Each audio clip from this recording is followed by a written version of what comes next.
बिस्मिल्लाहिर्रहमानिर्रहीम। अस्सलाम वालेकुम। उम्मीद करती हूँ हम सब खैरियत से होंगे। तो आज मैं आपके साथ दही बल्ले बनाने की बहुत ही आसान रेसिपी शेयर करूँगी। दही बल्ले बनाने के लिए हमें जिन जिन चीज़ों की ज़रूरत है वो यहाँ मैंने रेडी करके रखी हुई हैं और आपको साथ साथ बताती जाऊँगी। तो सबसे पहले हमने 200 ग्राम बलिया ली हैं, जिन्हें बूंदी भी कहा जाता है। तो इन्हें हम 20 मिनट के लिए गर्म पानी में डिप करके रख देंगे ताकि ये अच्छी तरह से नरम हो जाए। और 20 मिनट गुजरने के बाद हम इन्हें गर्म पानी से बाहर निकाल लेंगे और ऊपर इसको अच्छी तरह से ढक्कन दे के कवर कर देंगे। हरी चटनी रेडी कर लेंगे, जिसके लिए हमें चाहिए पुदीना मैंने धो के टोकरी में रख दिया था ताकि इसकी मिट्टी शिट्टी निकल जाए और ये साफ़ हो जाए। और 2 से 3 अदद मैंने हरी मिर्चें कट करके उसको भी इसमें ऐड कर दिया है। और चटनी हमने जूसर में बनानी है। नमक मैंने टेस्ट के मुताबिक ऐड किया है और आधी चम्मच मैंने इसमें कुटी हुई मिर्च, आधी चम्मच मैंने इसमें ज़ीरा भी ऐड किया है। और इसमें तकरीबन 1 कप के करीब पानी भी ऐड कर देंगे और इसको अच्छी तरह से ग्राइंड कर लेंगे। तो जनाब, हरी चटनी रेडी हो चुकी है। इसको किसी बाउल में निकाल के हम रख लेंगे। नमक मिर्च का हिसाब आप अपने टेस्ट के मुताबिक रख सकती हैं। और इसको रेडी करने के बाद हम इसको एक साइड पर रख देंगे।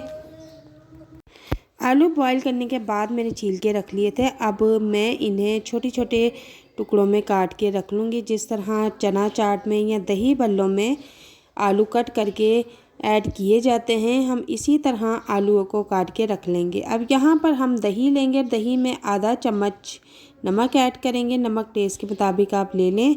और दही यहाँ पर मैंने तकरीबन 1 किलो यूज़ किया है। हाफ़ टी स्पून मैंने इसमें ज़ीरा भी ऐड कर दिया है। और इसके बाद इसको अच्छी तरह बीटर से फेंट लेंगे ताकि दही अच्छी तरह से मिक्स हो जाए। तो दही को फेंटने के बाद अब हम इसको एक साइड पे रख देंगे। अब यहाँ पर हम एक और चटनी रेडी करेंगे, इमली की चटनी रेडी करेंगे। ये भी दही बल्लों में बहुत मज़े की लगती है। तो यहाँ पर मैंने इमली तकरीबन 100 ग्राम 4 घंटे से भिगो के रखी हुई थी और उसकी गुठलियाँ निकाल के और जो उसका पल्प होता है वो मैंने ग्राइंडर में अच्छी तरह से ग्राइंड कर लिया था। और उसमें मैंने ग्रीन चटनी रेडी करके रखी हुई थी, इमली वाले पल्प में मैंने वो ऐड कर दी है। तो हमारी इमली की चटनी भी रेडी हो चुकी है और ग्रीन चटनी भी हमारी रेडी हो चुकी है। और ये हमने 20 मिनट के लिए फलियाँ जो डिप करके रखी हुई थी वो भी बाहर निकाल ली हैं। ये हमारी ग्रीन चटनी रेडी हुई है। और इसके बाद हमने इमली की चटनी भी रेडी की है जो कि बहुत ही मज़े की लगती है। और ये हमारी बल्लियाँ हैं। तो दही बल्ले रेडी करने हैं। सबसे पहले हम इसमें बलियाँ ऐड करेंगे। बलियाँ ऐड करने के बाद इसमें मैंने जो आलू कट करके रखे हुए हैं उनको ऐड कर देंगे। अब इसके ऊपर दही फैला देंगे।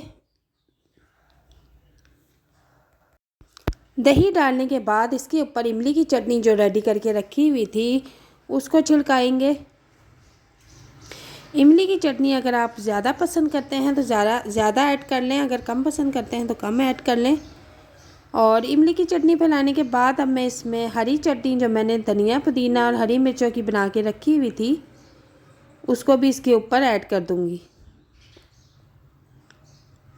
अगर तो आप ज़्यादा स्पाइसी खाते हैं तो आप चटनियों का इस्तेमाल ज़्यादा कर लें। इसके बाद मैं इसमें थोड़ा सा प्याज ऐड कर दूंगी। प्याज ऐड करने के बाद मैं थोड़ा सा इस पर चाट मसाला जो कि मैंने घर में ही बना के रखा हुआ था, बहुत टेस्टी बहुत ही मज़े का है, और उसको इसके ऊपर स्प्रिंकल कर दूंगी। ज़्यादा स्पाइसी बनाना चाहते हैं तो आप ज़्यादा मसाला ऐड कर लें, ज़्यादा चटनियाँ ऐड कर लें। अगर आप नॉर्मल खाना चाहते हैं तो आप नॉर्मल ही तरीके से चटनियाँ ऐड करें। तो ये हमारे सिंपल से बिल्कुल आसान तरीके से दही बल्ले बन के रेडी हैं। और ये खाने में भी इतने टेस्टी और मज़ेदार हैं कि आप एक बार इस रेसिपी को घर में ज़रूर ट्राई कीजिए। ये बहुत ही मज़े के बनते हैं।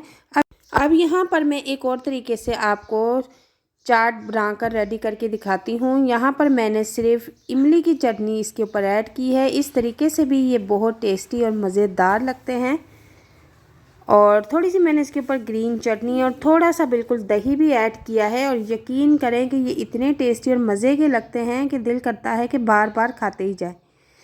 तो आपको ये रेसिपी अगर पसंद आए तो इसे लाइक शेयर ज़रूर कीजिएगा। अल्लाह हाफिज़।